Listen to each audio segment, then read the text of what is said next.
कोई भी पेड़ जिस तरह से बीज डालते ही बड़ा नहीं होता, पहले उसमें तना, फिर दो पत्ते, फिर धीरे धीरे उसकी ग्रोथ होती, एकदम ही विस्तार में नहीं आ जाता है। ठीक इसी प्रकार मनुष्य रूपी धर्मों का झाड़ भी पहले पहले छोटा होता है, फिर धीरे धीरे बढ़ता है।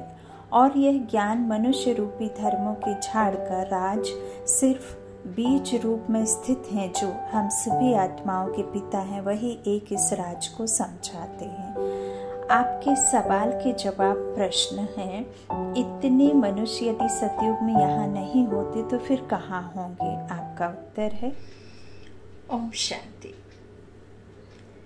कई भाई बहनों के मन में ये क्वेश्चन प्रश्न आता होगा या नहीं भी आता होगा। तो बाबा मुरली में कहते हैं, सतयुगी मनुष्य रूपी झाड़ बहुत छोटा होता है।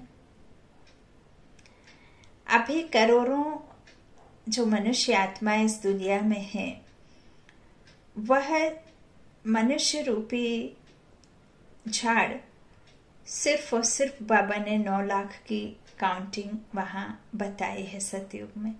अब कई सोचते होंगे यह कैसे संभव है, बाकी ये सब मनुष्य कहाँ जाएंगे, क्या करेंगे? तो सबसे पहले तो यदि हम सोचें समझें तो सतयुग में 100 सुख, क्योंकि सब ये आत्माएं जो भी सतयुग में होती, उनका सतो प्रधान अवस्था होती है। आत्मा निर्विकारी 16 कलाओं में संपूर्ण रहती। अब इस संसार में आत्माएं जो हैं, सब तो देवी देवता बन ना सके। अब जिस तरह से आरओ के पानी को फिल्टर करते समय जो वेस्ट वाटर होता है, वह नॉन स्टॉप रेगुलर पानी बाहर निकलता है, और जो प्यूरिफाई वाटर होता है, वो वाटर एक एक ड्रॉप गिरता है, तब कहीं जाकर अनप्यूरिफाई वाटर बाहर और प्यूरिफाई वाटर एक बकेट या तो छोटा घड़ा कई घंटों में भरता है। तो सेम इसी तरह से इस संसार से वही आत्माएं सतयुग में जाएंगी जो बिल्कुल एकदम जो कर्मातीत अवस्था होगी, जिनकी एकदम निर्विकारी प्योर है ना। तो जो वहां जाएंगी वो निर्विकारी आत्माएं। अब सबसे पहले यदि हम नॉर्मल अपनी भाषा में समझें तो वहां कोई क्राइम नहीं होता, कोई बीमार नहीं होता, कोई एक्सीडेंट नहीं होता, कोई भी भूख से नहीं मरता, कोई गरीब नहीं होता, कोई भी किसी तरीके से कोई किसी को दुख नहीं देता, किसी को कोई पढ़ाई करने की आवश्यकता नहीं, किसी को कोई भी इस तरह से शरीर निर्वाह के लिए परेशान होने की जरूरत नहीं है, ना तो बच्चों की चिंता, ना आने वाले फ्यूचर की चिंता। तो वहाँ क्राइम नहीं है, तो जज, पुलिस स्टेशन, डॉक्टर, ये सब जो भी ये सब चीजें माइनस होती गई। लॉयर या जो भी कहना चाहिए, अभी जो क्राइम ब्रांच का जो भी घेरा है वो फिनिश। जो पिछाड़ी में धर्म स्थापन के लिए धर्म स्थापक गुरु या पिछाड़ी में जो आत्माएं आती हैं वो भी माइनस। तो इस तरह से यदि हम अंदाज लगाएं, और सबसे ज्यादा तो एक बात ये भी है कि जब हम विकारों से बच्चे आदि होते हैं तो संख्या ज्यादा होती है, और जब योग बल से होते हैं तो कम होती है, तो ये भी माइनस। योग बल से 1 के 2 ऐसे बाबा ने मुरली में बताया, तो ये भी माइनस।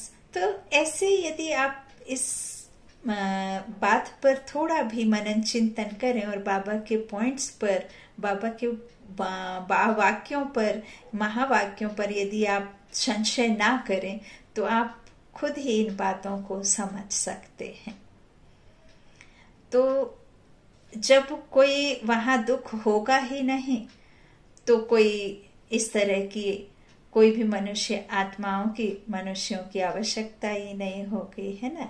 और वैसे भी बाबा ने कहा भी है कि अब इसका मतलब ये नहीं कि वहां कोई क्राइम नहीं होगा, तो यहाँ के जितने भी पुलिस मनुष्य आत्माएं हैं, जितने भी डॉक्टर मनुष्य आत्माएं हैं, जितने भी जो बड़े बड़े नेता हैं, तो इस तरह से वो माइनस हो जाएंगे, वो उनमें से कोई भी मनुष्य आत्मा वहां जन्म नहीं लेगी। ऐसा कुछ नहीं है। जो बाबा के बच्चे इस संसार से, जब ये रावण रूपी बॉम्ब ब्लास्ट द्वापर में हुआ, तब से जो अपने अपने शरीर निर्वाह मात्र या जिस भी कारण से इस विश्व के कोने कोने में बाबा के बच्चे गए, सतयुगी आत्माएं, तो वो सब आत्माएं आएंगी, बाबा से मिलन मनाएंगी, बाबा को समझेंगी, स्वदर्शन करेंगी, आत्मदर्शन करेंगी, इस मनुष्य रूपी सृष्टि झाड़, धर्मों के झाड़ को समझेंगी, और गति दुर्गति चारों युगों का, तीनों कालों का राज समझेंगी, और फिर बाबा के बच्चे बनकर, ब्राह्मण आत्माएं बनकर सतयुग में आएंगे। तो ऐसा कुछ नहीं है कि वो माइनस होंगी। सब आत्माओं में से बाबा चुनाव कर रहे हैं, और यह तो आपके पुरुषार्थ पर है। इस संसार में बाबा कहते भी हैं कि ऐसा तो नहीं है ना कि खाना कोई आपको बना कर दे देता तो ग्लास पानी का अपने आप से आपको उठाना नहीं पड़ेगा, मुंह तक नहीं लाना होगा, है ना। तो कर्म तो करना ही पड़े, पुरुषार्थ तो करना ही पड़ेगी। जितना जास्ती पुरुषार्थ उतना आपको जास्ती पदवी मिलेगी। और फिर पूरे कल्प में यही एक एजुकेशन, यही एक बाबा की पढ़ाई आपको सुख दुख का लेखा जोखा रखती है कि दुख और सुख यही इस पढ़ाई से आते हैं आपके जीवन में। अब आपकी मर्जी है कि आपको इस आध्यात्म पढ़ाई को सिर्फ पढ़ लेना है, समझ लेना है, या धारण करके उसका कहना चाहिए फायदा भी लेना है। यही हो सकता है आपका प्रश्न है। तो जरूर बाबा कैसे न कैसे निमित्त बना करके जरूर उत्तर भी देते हैं। ओम शांति। शुक्रिया बाबा, शुक्रिया।